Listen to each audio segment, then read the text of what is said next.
আসসালামু আলাইকুম রহমতুল্লাহ বরকাতুহু ইন্নাল হামদুলিল্লাহ নাহমাদুহু ওয়া নুসাল্লি আলা রাসূলিল কারীম আম্মা বা'দ।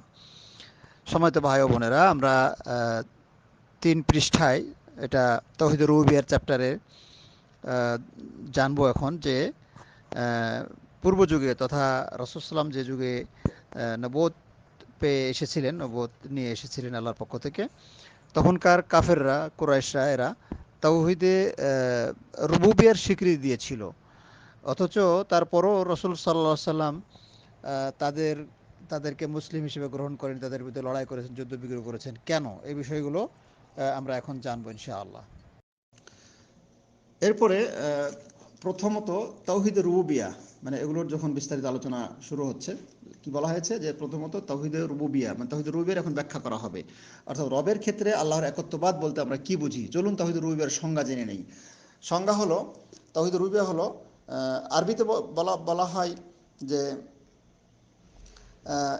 ইফরাদুল্লাহ তাআলা বিআফআলিহি, মানে আল্লাহ সুবহানাহু ওয়া তাআলার, এখানে লেখা আছে কি যে আল্লাহকে তার কর্মসমূহে একক হিসেবে মেনে নেয়া, আল্লাহকে তার কর্মসমূহে একক হিসেবে মেনে নেয়া।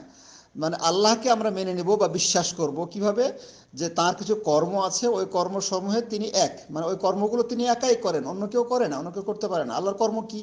যেমন সৃষ্টি করা, রিজিক দেয়া, জীবন দেয়া, মৃত্যু দেয়া, বৃষ্টি বর্ষণ করা, উদ্ভিদ উৎপন্ন করা, তারপরে এছাড়া আরও বলতে পারেন আপনি ভাগ্য ভালো করা, ভাগ্য লিখন নির্ধারণ করা, তারপরে ছেলে সন্তান মেয়ে সন্তান ইত্যাদি দেওয়া, তারপরে মানুষের জয় পরাজয়, সুস্থতা অসুস্থতা, বিভিন্ন কাজের তৌফিক দেওয়া, হেদায়েত দান করা, তারপরে সুস্থতা অসুস্থতা ইত্যাদি অজস্র আল্লাহ সুবহানাহু ওয়া তাআলার যে কাজ রয়েছে, সেই কাজগুলোর ক্ষেত্রে আল্লাহ একক, মানে এই কাজগুলো আল্লাহই করেন, আল্লাহ ছাড়া অন্য কেউ করতে পারে না। আচ্ছা, এই হলো তাওহীদুর রুবুবিয়্যার সংজ্ঞা। দ্বিতীয়ত, তাওহীদুর রুবুবিয়্যা সম্পর্কে একটি গুরুত্বপূর্ণ তথ্য, যে পূর্ব যুগের কাফেরগণ, কুরাইশ টুরাইশ এরা যারা ছিল, কুরাইশ জমানার, যে তখনকার এই কাফেরগণ এই তাওহীদের স্বীকৃতি দিয়েছিল, তারা এটা মানে মানতো, কিন্তু তাদের এই স্বীকৃতি ইসলাম মেনে নেয়নি। মানে তাদের এই স্বীকৃতি ইসলাম গ্রহণ করার জন্য যথেষ্ট ছিল না, এটা মানার পরও তারা কাফের ছিল। বরং তারপর বলা হচ্ছে, বরং রাসূলুল্লাহ সাল্লাল্লাহু আলাইহি ওয়াসাল্লাম তাদের সাথে যুদ্ধ করেছিলেন, তাদের জান মাল হালাল ঘোষণা করেছিলেন। মানে তারা তাওহীদে রুবুবিয়্যা মানতো, তারপরও তারা মুসলিম হতে পারেনি। কেন? এটা পরে আসবে, যে তাওহীদে উলুহিয়া তারা মানেনি। আচ্ছা, বরং তারা যেহেতু কাফিরিত হয়ে গেছে, এই জন্য রাসূল সাল্লাল্লাহু আলাইহি ওয়াসাল্লাম তাদের বিরুদ্ধে লড়াই করেছেন, রক্তক্ষয়ী যুদ্ধ হয়েছে, এবং তাদের জানমাল হালাল ঘোষণা করেছেন। জানমাল হালাল ঘোষণা করার মানে কি? মানে তাদেরকে মেরে ফেলা, যুদ্ধের ময়দানে তাদেরকে মেরে ফেলা, তাদের সম্পদ ছিনিয়ে নেওয়া, মানে কেড়ে নেওয়া, এগুলো হালাল ছিল। হ্যাঁ, কিন্তু যখন তারা কালেমা পড়ে যারা যারা মুসলিম হয়েছিলেন, তাওহীদে উলুহিয়া যারা মেনে নিয়েছিলেন, তাদের জানমাল রাসূল সাল্লাল্লাহু আলাইহি ওয়াসাল্লাম হারাম ঘোষণা করেছিলেন, যে তাদেরকে হত্যা করা যাবে না, তাদের জানমাল ছিনিয়ে নেওয়া যাবে না, এটা হারাম করে দেওয়া হয়েছিল।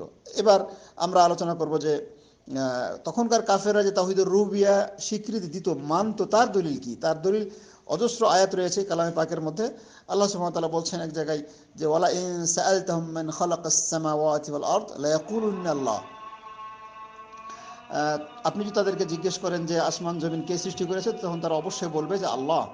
তো এই হলো তাদের স্বীকৃতির দলিল। এ ধরনের আরও বহু আয়াত রয়েছে, আমরা আলোচনা করবো ইনশাআল্লাহ।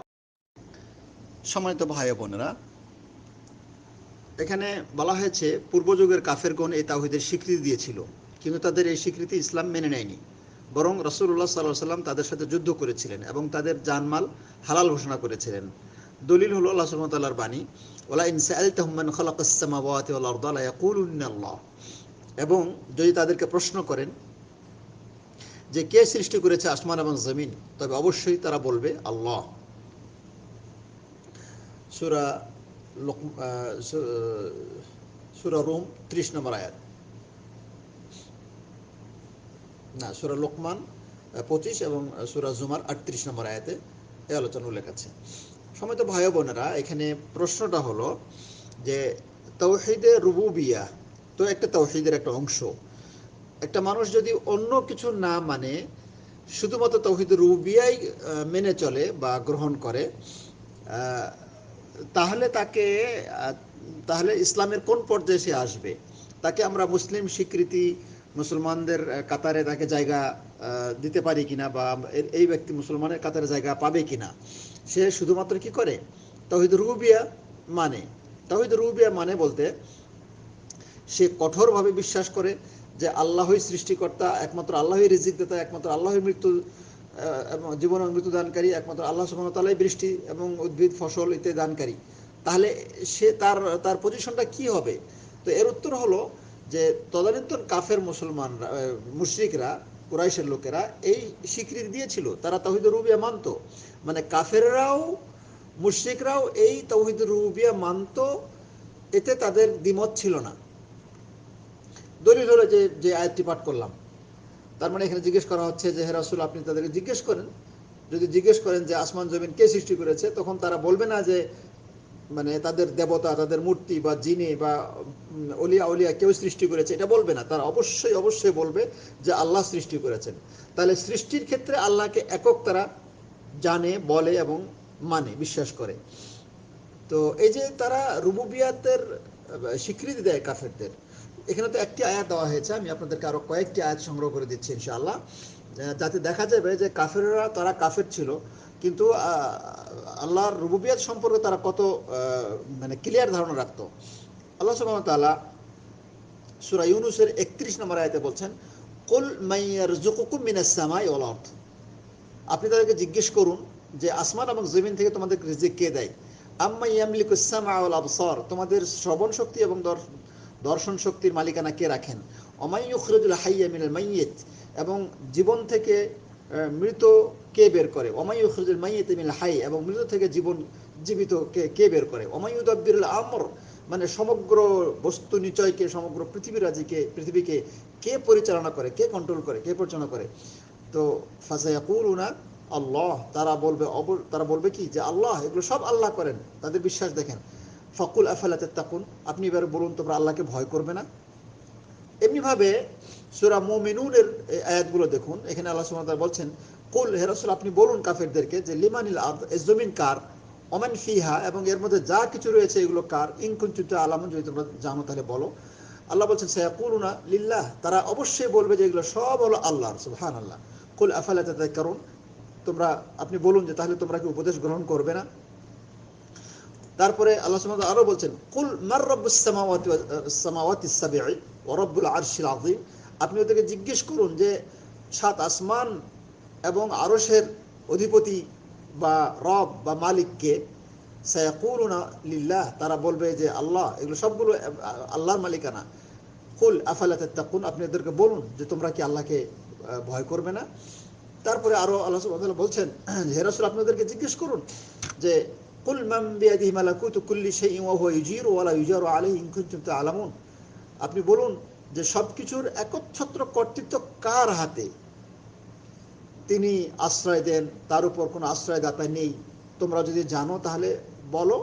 তো সায়াকুলুনা লিল্লাহ, তারা বলবে যে এগুলো সবকিছুর কর্তৃত্ব, ক্ষমতা, মালিকের একমাত্র আল্লাহর হাতে। কুল ফাআন্না তুসহারুন, তাহলে তোমরা জাদুগ্রস্ত হয়ে অন্য কোন দিকে যাচ্ছ, জাদুগ্রস্ত হয়ে পড়েছো কেন।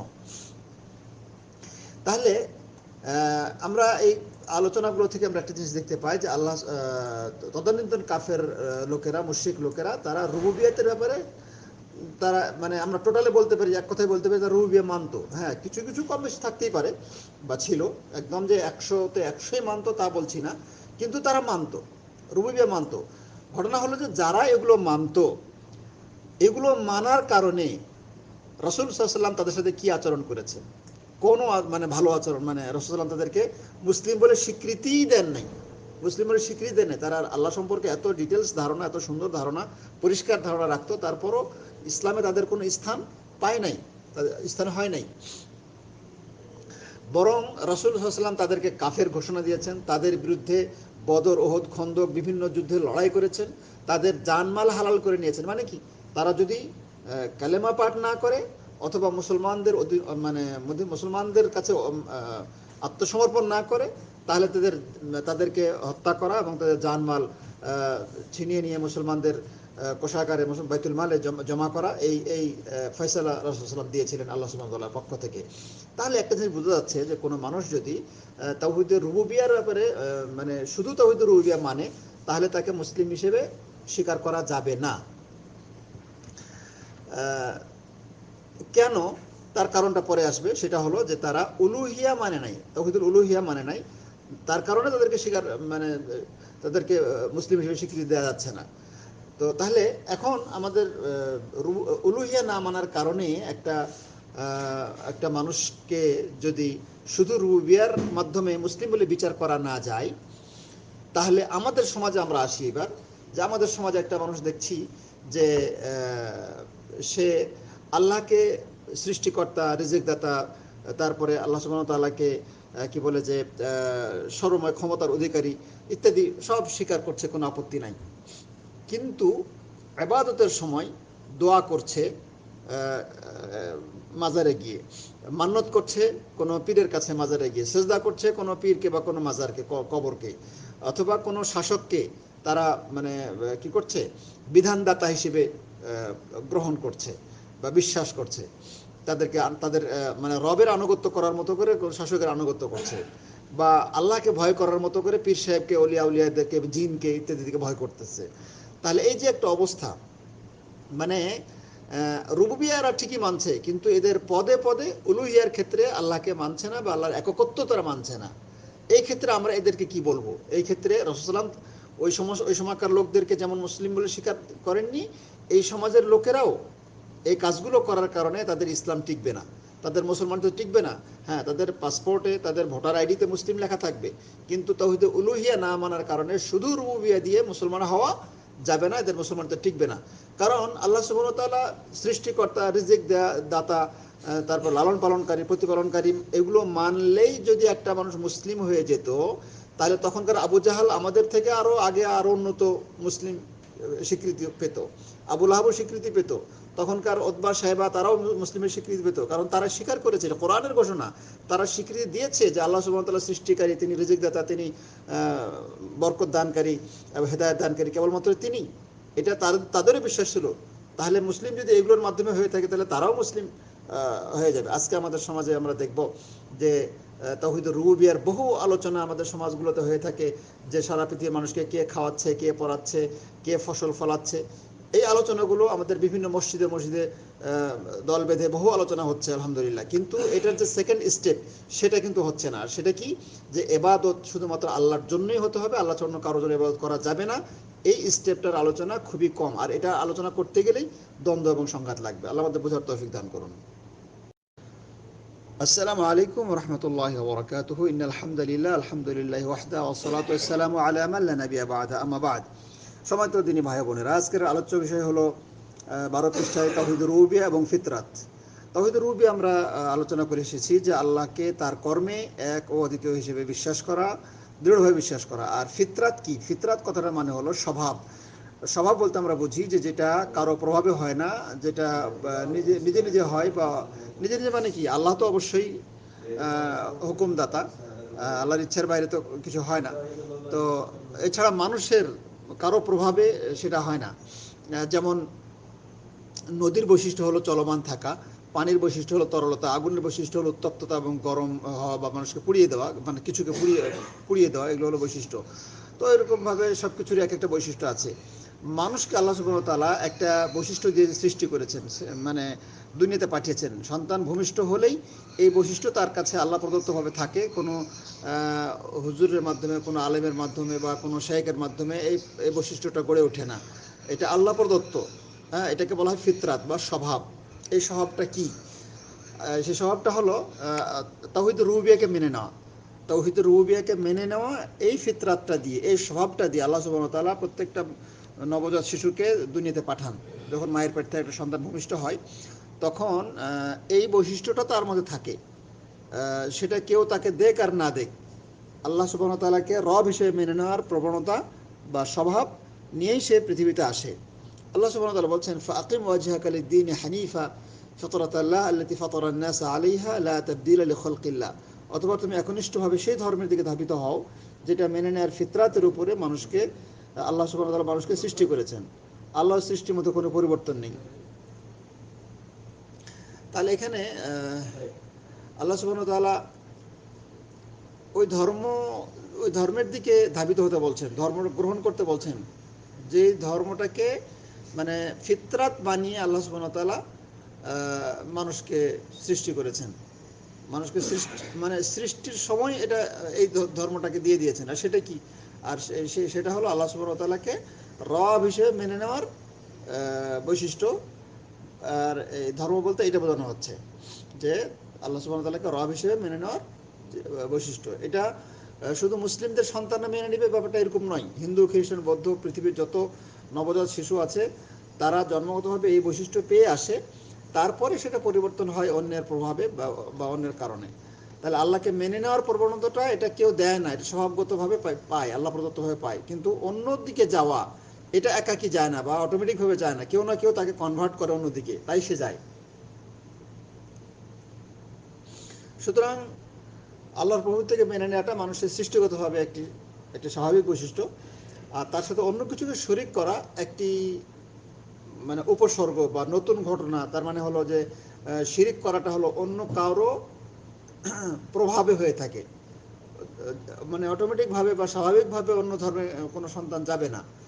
তো এই সম্পর্কে একটা হাদিস দেখুন, রাসূল সাল্লাল্লাহু আলাইহি ওয়াসাল্লাম বলছেন যে মা মিন মাউলুদিন ইল্লা ইউলাদু আলাল ফিতরা, মানে প্রতিটি সন্তান, নবজাত সন্তান ফিতরাত তথা সৃষ্টিগতভাবে প্রভুকে স্বীকার করার স্বভাবের উপর জন্ম লাভ করে থাকে। সুবহানাল্লাহ, প্রত্যেকটা নবজাত শিশু, মানে যদি তাদেরকে ছেড়ে দেওয়া যায় জন্মগতভাবে যেই জ্ঞান নিয়ে, যে স্বভাব নিয়ে পৃথিবীতে আসে, যদি কেউ বাধাগ্রস্ত না করে, কেউ যদি তাকে কনভার্ট না করে অন্য ধর্মের প্রতি, তাহলে সে রবকে মেনে নিয়েই সে চলবে, মানতেই থাকবে আর কি।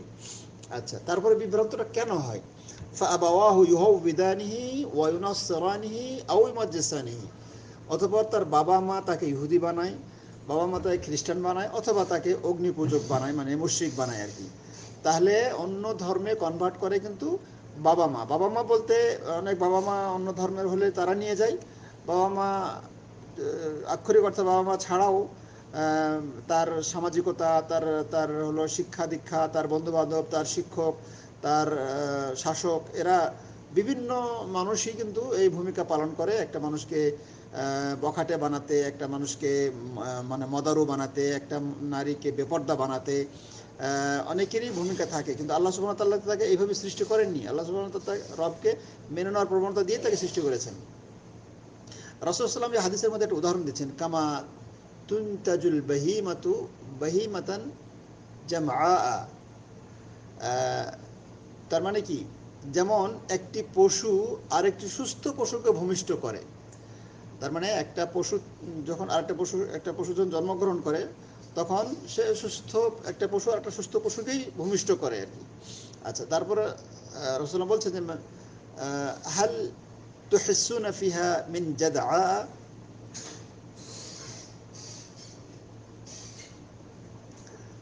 আচ্ছা, এই অর্থটা এর মধ্যে বলা হচ্ছে যে একটা সুস্থ পশু আর একটা সুস্থ পশুকে ভূমিষ্ঠ করে। তার সুস্থ পশু থেকে কি নাক কান কাটা কোনো পশু জন্ম লাভ করে? মানে রাসূলুল্লাহ জিজ্ঞেস করছেন যে সুস্থ পশু থেকে নাক কান কাটা পশুকে জন্ম লাভ করে? তো এখানে একটা কথা, যে আসলে তো সুস্থ পশু থেকে মাঝে মধ্যে বিকলাঙ্গ পশু তো জন্ম লাভ করে, তাই না?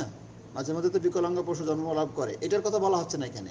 এখানে বলা হচ্ছে যে তখনকার কুরাইশেরা একটা পশুর নাক কান কেটে দিত, দিয়ে বলতো যে এটা এটা মানে এলাহ, মানে এলাহ হয়ে গেছে বা তাদের উপাস্য হয়ে গেছে। এখন সেটা বরকতের যেই জমিনের ফসল নষ্ট করবে, সেটা নষ্ট না, ওটা আসলে বরকত দিতেছে। সে যদি কোনো মানুষকে ঢিস মেরে আহত করে, ক্ষতি করে, তাহলেও তাকে সেই পশুটাকে মারা যাবে না, কারণ সেটা রব, তাদের এলাহ হয়ে গেছে। মানে এই আঘাত করলেও তার ক্ষতি হবে না, তার কোনো না কোনোভাবে লাভ হবে, বিশ্বাস করা। তারপরে নাক কান কিছু কেটে দিয়ে চিহ্ন বানিয়ে ছেড়ে দিত, আর বলতো যে এটাকে কেউ ধরবা না, কারো ক্ষতি করলেও মানে একে ক্ষতি করা যাবে না, এর পিঠে চড়া যাবে না, একে কোনো কাজে লাগানো যাবে না, মানে এটা রব হয়ে গেছে, একটা বরকতের জিনিস হয়ে গেছে তাদের আর কি। তো এই যে এই পশুটা নাক কান কাটা, আল্লাহ রাসূল সাল্লাল্লাহু আলাইহি ওয়াসাল্লাম প্রশ্ন করছেন যে এই যে তোমরা নাক কান কাটা, এটা কি মানে একটা সুস্থ পশু থেকে এরকম নাক কান কাটা পশু বের করো দেখি, বা আনো দেখি, হয় নাকি? তোমরা যেটা নাক কান কাটা বানাও, তো এটা সুস্থ পশু থেকে এরকম আসে না, এটা তোমরা বানাও। এটা এই শিরকি পথটা এটা তোমরা আবিষ্কার করেছো, এটা একটা সুস্থ পশু থেকে এমনটা হয়ে আসে না। আচ্ছা, এখান থেকে বুঝালেন যে প্রত্যেকটা নবজাত শিশু তৌহিদ মেনেই জন্মলাভ করে বা মানার যোগ্যতা নিয়ে জন্মলাভ করে, কিন্তু তার বাবা মা তাকে বিভিন্ন ভ্রষ্টতার দিকে নিয়ে যায়। তারপরে অথবা তিনি পাঠ করলেন আল্লাহ সুবহানাহু ওয়া তাআলার কালামে পাকের এই আয়াতটি, যে ফিতরাতাল্লাহ আল্লাতী ফাতারান নাস আলাইহা লা তাবদীলা লিখালকিল্লাহি যালিকাদ দীনুল কাইয়্যিম। এটাই আল্লাহর প্রকৃতি, যার উপর তিনি মানব সৃষ্টি করেছেন। এই যে রবকে মেনে নেওয়া, এটাই হলো আল্লাহর প্রকৃতি, আল্লাহ প্রদত্ত ধর্ম, আল্লাহ প্রদত্ত ফিতরাত, আল্লাহ প্রদত্ত স্বভাব। এটা দিয়ে আল্লাহ সুবহানাহু ওয়া তাআলা মানব সৃষ্টি করেছেন, প্রত্যেকটা নবজাত শিশুকে।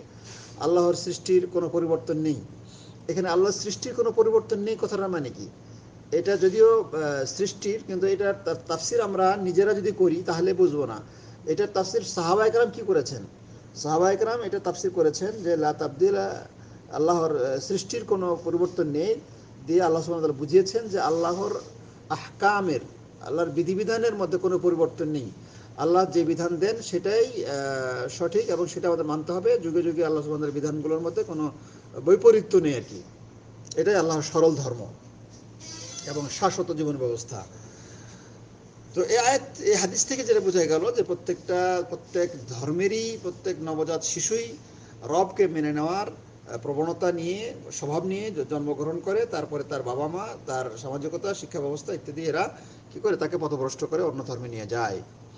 আল্লাহ আমাদেরকে সতর্ক হওয়ার তৌফিক দান করুন, আমাদের প্রত্যেকটা বাবা মাকে।